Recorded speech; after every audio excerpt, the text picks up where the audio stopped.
அப்படிங்கிற டிப் பார்க்க போகிறோம்.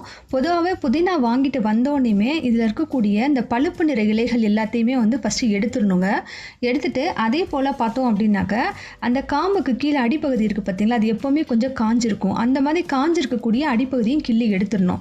இந்த மாதிரி ஃபஸ்ட்டு வந்து நம்ம எல்லாத்தையும் க்ளீன் பண்ணி எடுத்தாக்க இந்த புதினா தழை பார்த்தீங்கன்னாக்கா நமக்கு ரொம்ப நாளைக்கு 15 நாள் வரையும் கெடாமல் வாடி போகாமல் அப்படியே இருக்கும்.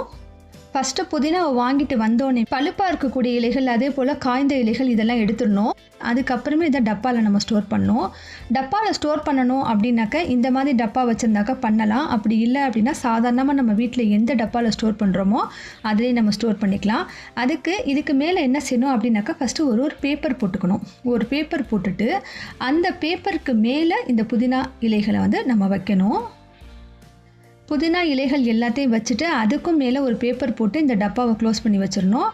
பொதுவாகவே பார்த்தோம் அப்படின்னாக்கா நம்ம டிஷ்யூஸ்